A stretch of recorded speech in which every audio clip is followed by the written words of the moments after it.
I'm Averil Mansfield, and I'm a surgeon by training, born in Blackpool, university in Liverpool, and became a consultant surgeon in Liverpool, and then some time later moved to London.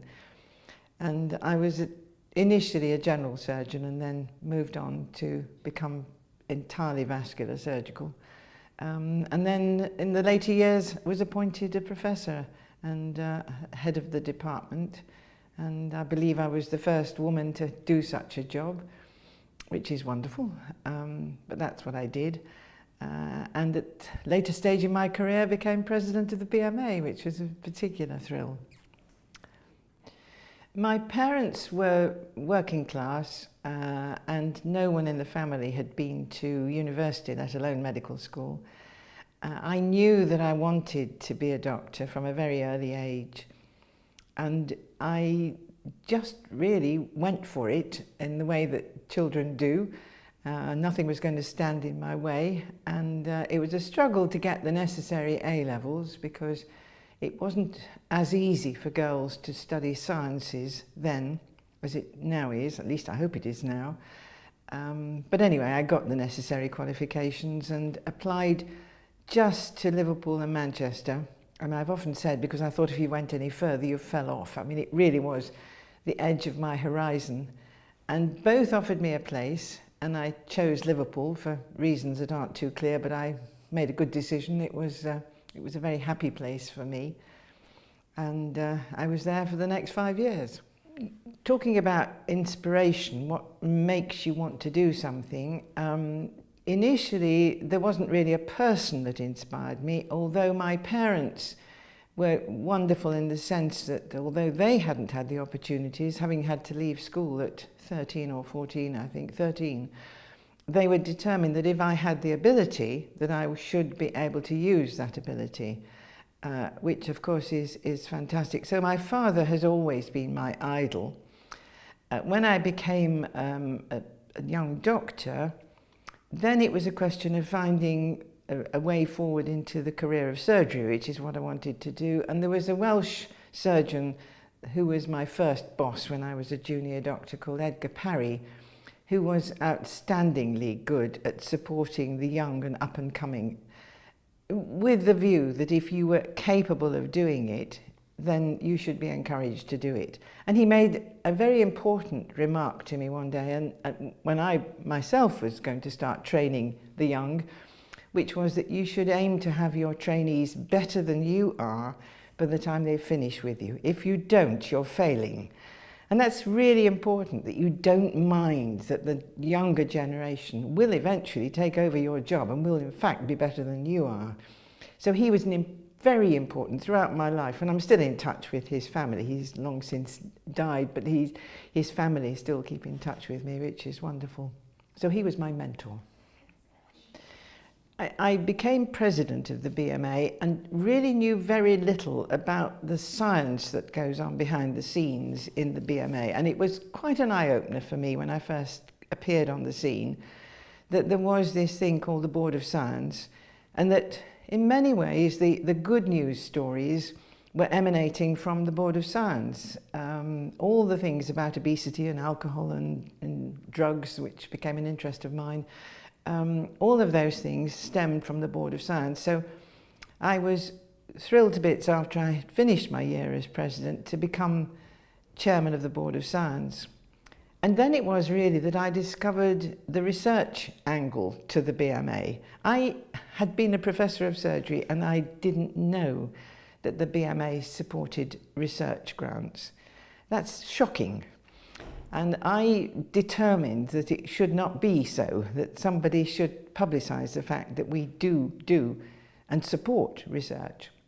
So really that was how it all began, was me discovering that there were grants, that they were somewhat hidden amongst the other things that go on in the BMA, and we needed to bring those out into the forefront of our activities.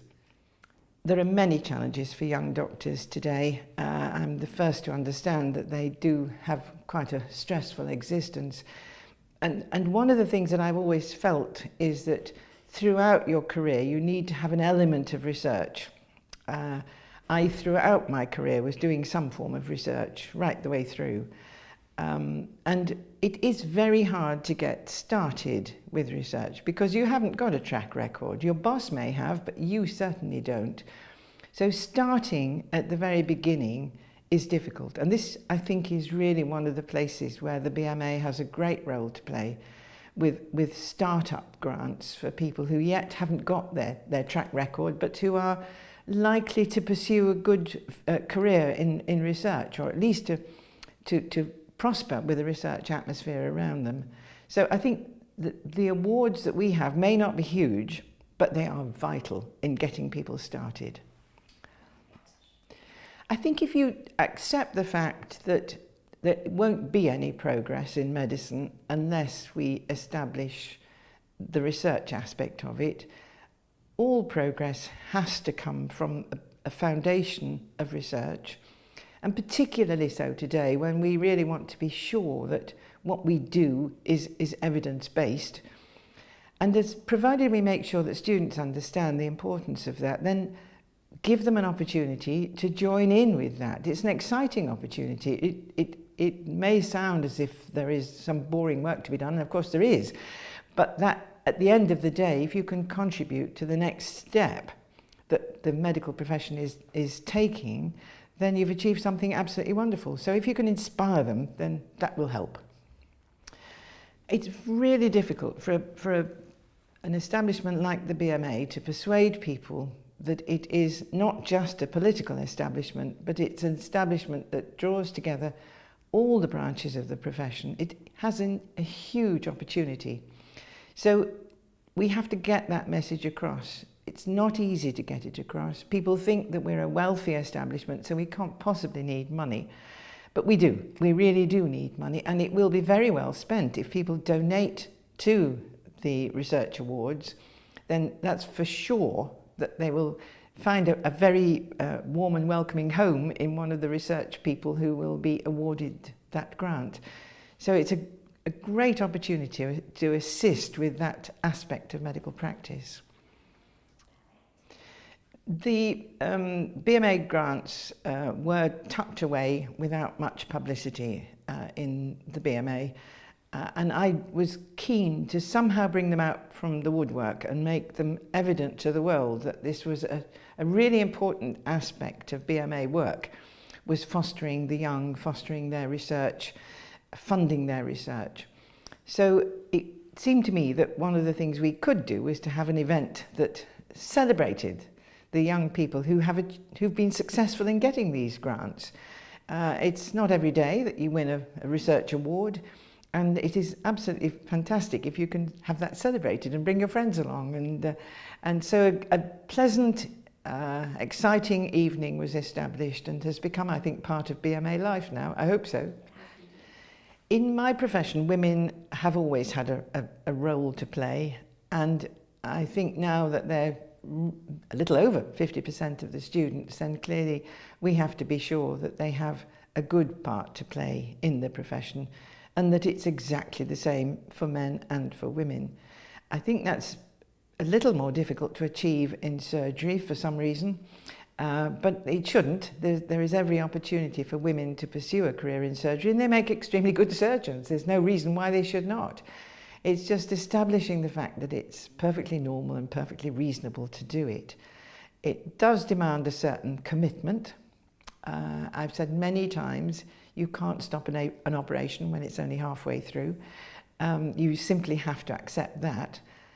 But that's part of the happiness of being a surgeon, is the fact that you see a job through to its completion. Many jobs you don't, but in surgery you do. So it has lots of attractions, and I would love to encourage more women to just make sure, if they want to do it, of course, we first of all have to be sure that's what they want. If they want to do it, then they can do it. Surgery for me has been a wonderful career. I've loved every minute of it, so I can only recommend it to other people. Yes, sure, it's sometimes quite a hard taskmaster. Sometimes there'll be disappointments. Sometimes there'll be all-night sessions, which you didn't anticipate, but there it is. That's part of the job. And I think the fact that you see somebody who comes in off the street with a letter from their GP, and you have the opportunity to talk to them, to examine them, to investigate them, and then to operate on them. I've always said was a huge privilege. It really is a complete job from start to finish. So strongly recommended.